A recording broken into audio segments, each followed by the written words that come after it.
Assalamualaikum warahmatullahi wabarakatuh, mahasiswa sekalian. Berjumpa lagi dengan saya Dian Marisa Fitri dalam kuliah Ergonomi Kognitif dan Usability. Kali ini kita masuk pada pertemuan kelima. Pada kesempatan kali ini saya akan sampaikan mengenai human error. Baik, saya akan mulai presentasi kita hari ini.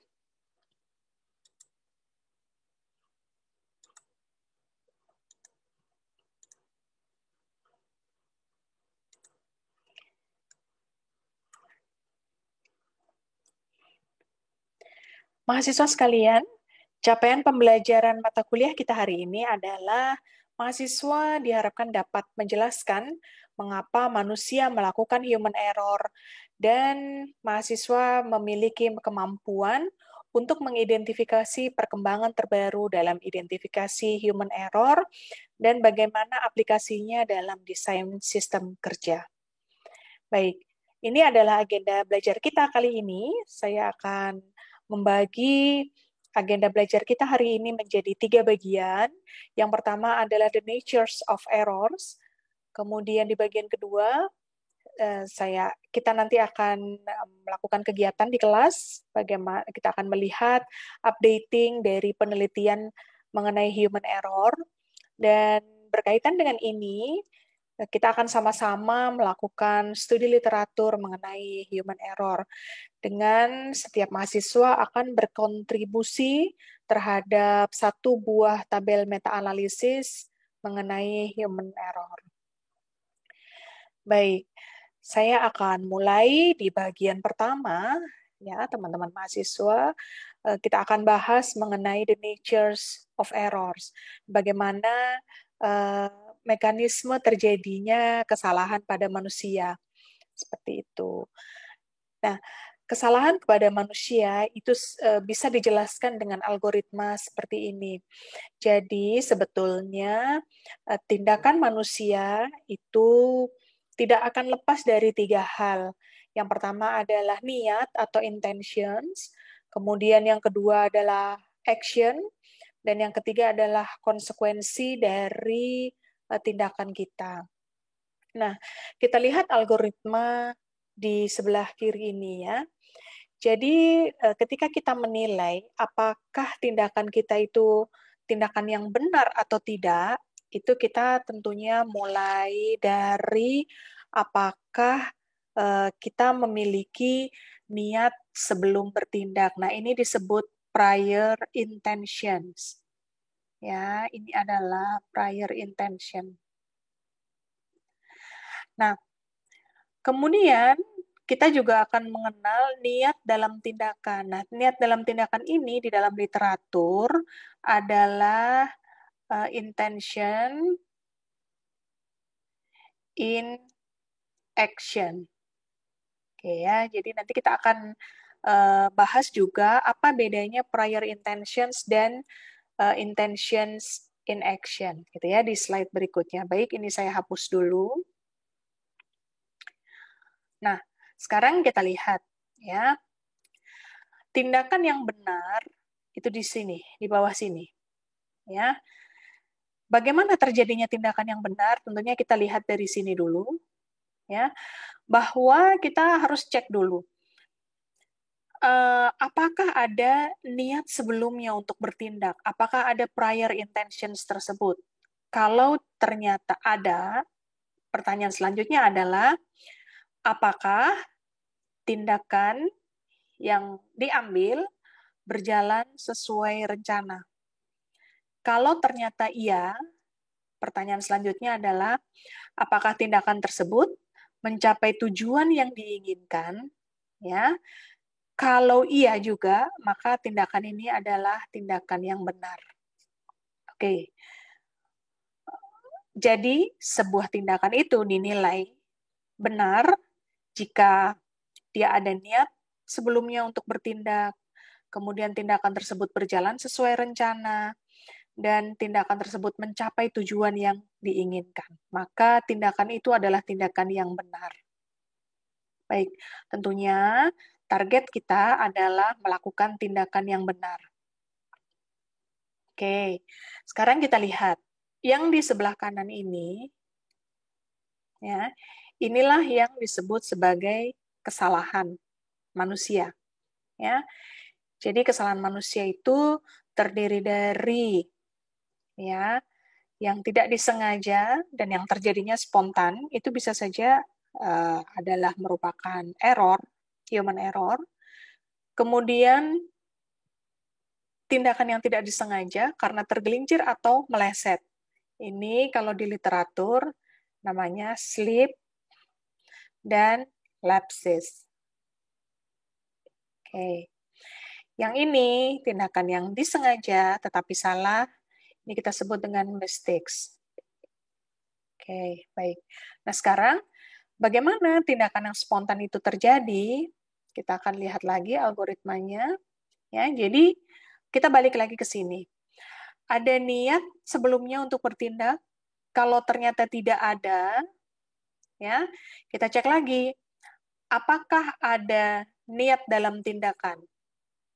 Jadi ini prior intention ini itu bisa muncul sebelum waktunya datang, sebelum waktunya tindakan itu datang, ya. Niat dalam tindakan itu muncul sesaat ketika kita akan melakukan actions. Oke, jika niat dalam tindakan ini ternyata tidak ada, maka tindakan kita adalah tindakan yang spontan.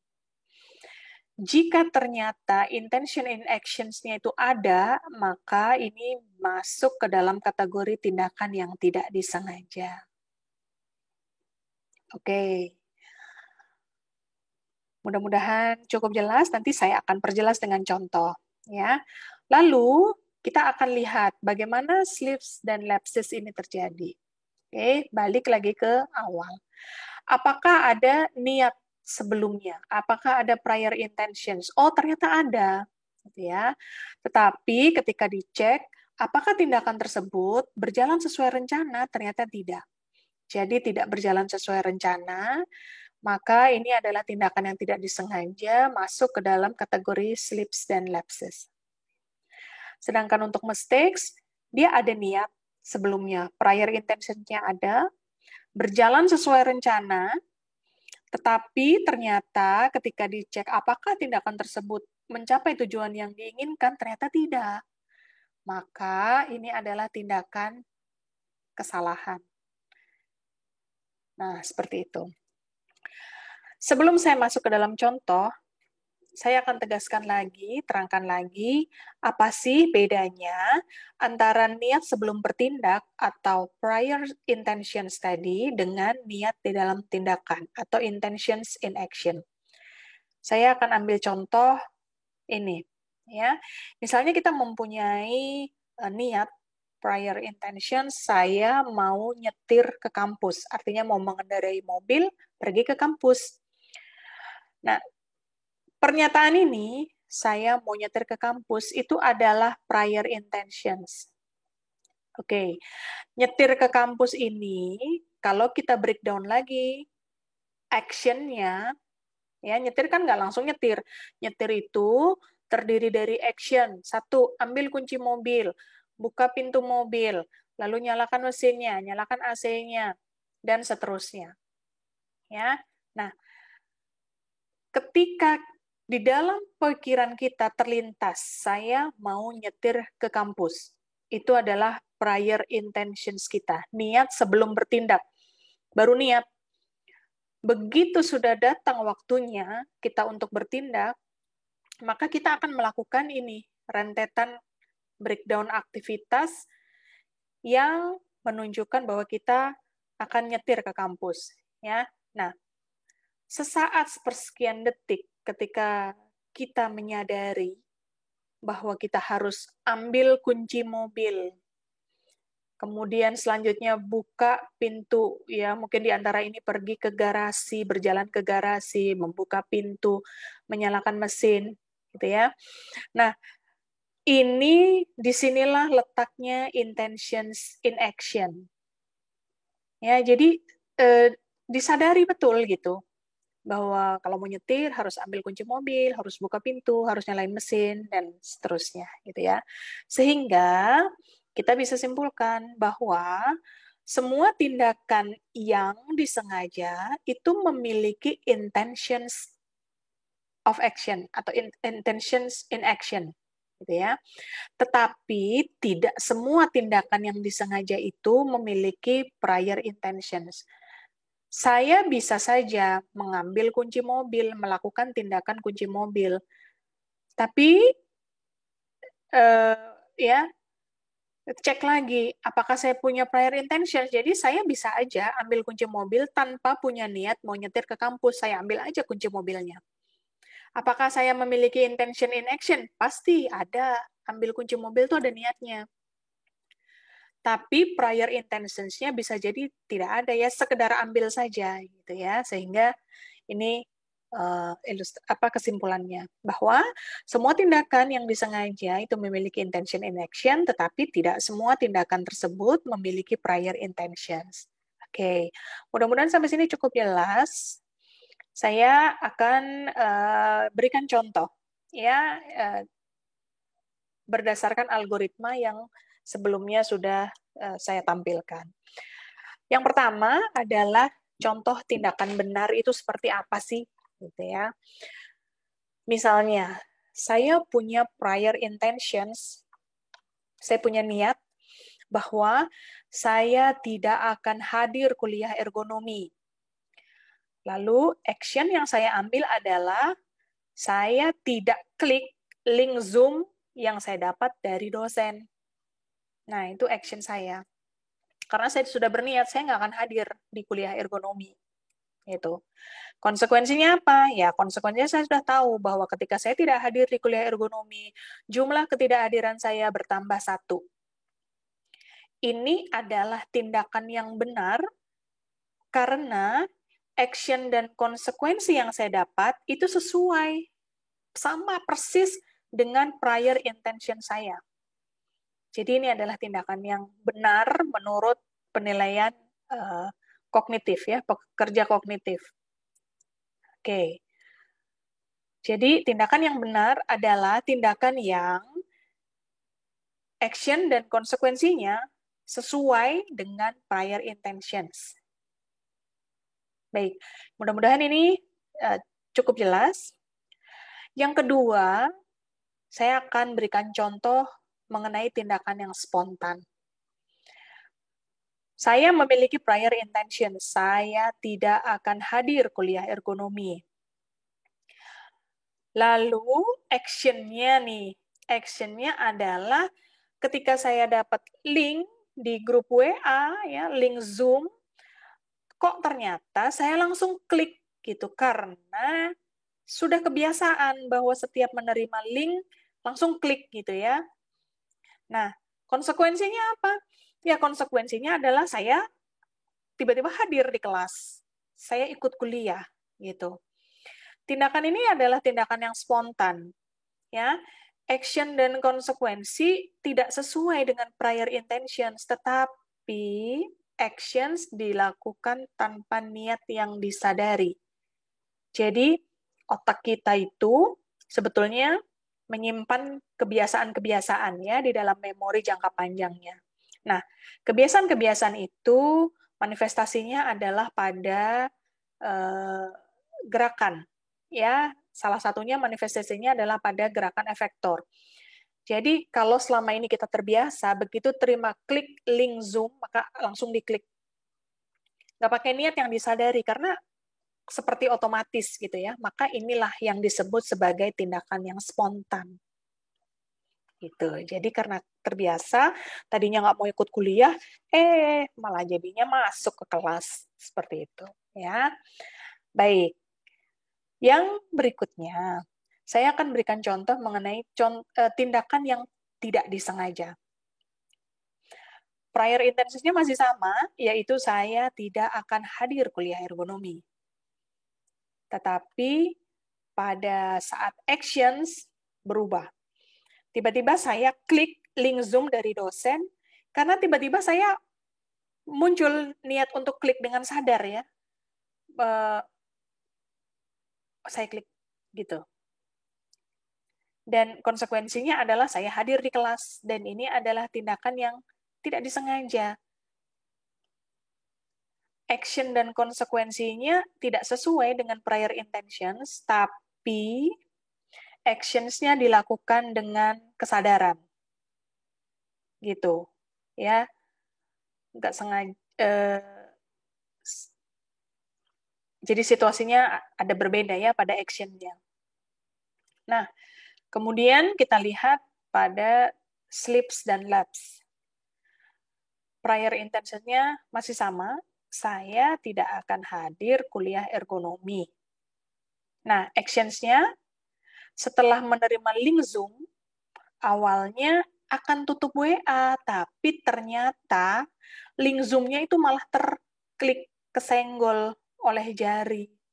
Maka konsekuensinya adalah saya jadinya hadir di kelas. Gitu ya. Nah, ini yang berbeda adalah pada actions-nya. Ini adalah slips atau laps. Ya. Artinya apa? Action saya tidak berjalan sesuai rencana. Harusnya action-nya adalah tutup WA. Nggak usah diklik Zoom link-nya. Ternyata yang saya klik malah link Zoom-nya. Gitu. Oke. Dan yang terakhir, saya akan berikan contoh tindakan yang salah. Prior intentions yang saya miliki misalnya gini. Ya, saya tidak akan hadir kuliah ergonomi karena saya punya tujuan. Saya tidak mau bertemu dengan dosennya. Gitu ya, jadi ada tujuannya di sini. Kemudian pada actions-nya adalah saya tidak klik link Zoom yang dari dosen sesuai apa yang telah saya rencanakan. Saya nggak mau ikut kuliah, saya tidak klik link Zoom. Ternyata konsekuensinya, memang saya tidak hadir di kelas, tapi malah dosennya video call saya karena saya tidak hadir. Gitu. Jadi kan ada sesuatu yang tidak terduga di sini, dan tindakan saya ternyata tindakan yang salah. Karena tidak mencapai tujuan yang saya inginkan. Saya tidak ingin hadir kuliah karena tidak ingin bertemu dosen. Malah dosen ini menyebabkan dosennya melakukan video call kepada saya karena saya tidak hadir. Jadi tindakan saya tidak ikut kuliah, tidak klik link Zoom, itu ternyata adalah tindakan yang salah. Nah, seperti itu situasinya. Mudah-mudahan ini bisa menjelaskan algoritma yang saya tampilkan sebelumnya. Nah, sekarang teman-teman sekalian, human error, kesalahan manusia, itu ada dua, ya, ada tindakan kesalahan, mistakes tadi, dan slips dan lapses. Kita lihat pertama, ya, apa sih bedanya? Nah, pada tindakan yang salah, intentions-nya tidak betul, tidak benar. Ya, artinya ada niat yang salah di situ. Gitu. Tetapi di dalam slips dan lapses, actions-nya yang tidak sesuai dengan apa yang diniatkan. Jadi, kalau mistakes, itu niatnya yang tidak benar. Kalau slips dan lapses, itu action-nya yang tidak benar. Tidak sesuai. Gitu. Nah, yang kedua, di dalam mistakes, itu ada mismatch. Ya, ada ketidaksesuaian antara prior intentions dengan intended consequences. Jadi antara niat awal ya dan konsekuensi itu mismatch gitu. Jadi konsekuensinya ternyata berkebalikan dengan yang direncanakan di awal. Sementara di dalam slips dan lapses perbedaannya, jadi ada kesenjangan antara intended actions ya dengan jadi ada perbedaan antara actions yang dilakukan yang diniatkan, actions yang diniatkan dengan apa yang dieksekusi. Gitu ya. Nah, contoh yang sebelum tadi kan itu ya bisa menjadi ilustrasi bagaimana slips dan lapses ini terjadi. Dan yang terakhir, mistakes itu disebut sebagai planning failures. Sementara slips dan lapses itu adalah execution failures. Oke, baik. Mudah-mudahan ini cukup jelas. Saya uh, lanjutkan lagi. Sebetulnya bagaimana sih manusia itu bertindak? Nah, manusia kita itu melakukan tindakan itu dengan fase yang sama sebetulnya ya. Jadi kita akan melalui 3 tahapan ini, planning, storage, dan execution. Pada tahap planning, itu kita menentukan tujuan dan bagaimana caranya kita mencapai tujuan. Ya, contoh misalnya tujuan saya adalah ikut kuliah online atau mengajar online. Ya, bagaimana caranya? Apakah saya akan menggunakan handphone? Apakah saya menggunakan laptop? Atau menggunakan tablet atau gadget lainnya? Ya, itu pada tahap planning. Pada tahap selanjutnya, itu adalah storage. Nah, di dalam tahapan storage ini, sebetulnya proses decision making itu bekerja. Ya, proses ketika kita merencanakan kan kita mempunyai banyak alternatif. Ya, alternatif tindakan. Nah, ketika kita memilih salah satu alternatif tindakan, maka yang bekerja adalah proses decision making di dalam kerja kognitif kita, ya, melibatkan memori jangka panjang, melibatkan perspektif, melibatkan um, working memory, gitu ya, sampai akhirnya masuk ke tahap execution. Nah, di tahap execution ini kita akan mengimplementasikan dari apa yang sudah kita rencanakan. Oke, baik. Nah, sekarang human error itu ternyata terjadi pada setiap tahapan kognitif. Dan jenis human error-nya beda-beda. Ya, kita lihat yang pertama. Pada tahap planning, itu tipe error-nya adalah mistake. Jadi kesalahan. Kesalahan planning. Oke. Ketika error itu terjadi pada tahap storage, maka kita menyebut ini sebagai lapses. Dan ketika salah pada tahapan eksekusi, inilah yang disebut slips. Jadi sebetulnya slips dan lapses itu uh, terjadi pada cognitive stage yang berbeda.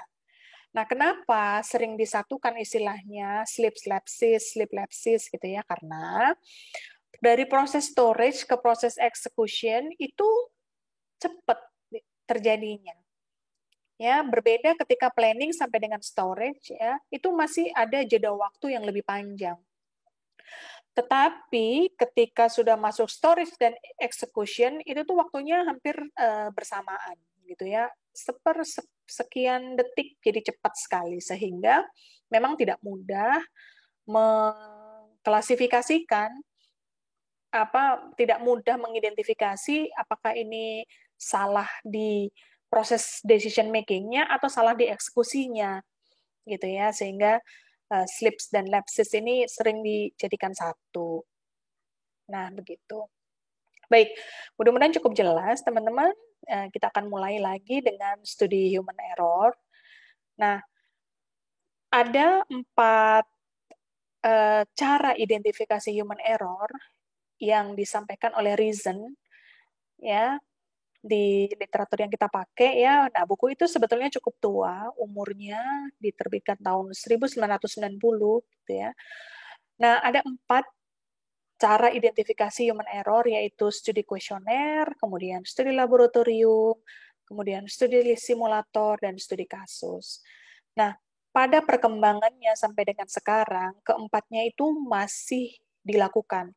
Sebetulnya penelitian tentang human error itu tidak akan berhenti selama manusia masih ada di muka bumi ini.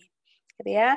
Saya berikan contoh-contohnya, ini paper yang pertama gitu ya. Jadi ini adalah paper mengenai human error tolerance anomaly detection. Jadi deteksi anomali terhadap toleran kesalahan manusia gitu ya. Kesalahan manusia yang akan ditoleransi gitu ya.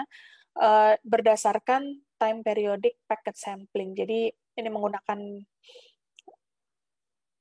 pendekatan statistik seperti itu. Lalu ada lagi yang penelitian mengenai human error yang berdasarkan simulator. Nah, tadi kita lihat bahwa salah satu pendekatannya adalah pendekatan dengan data simulator. Dan ini masih ada, ini paper ini adalah tahun 2017. Ya. Lalu ada lagi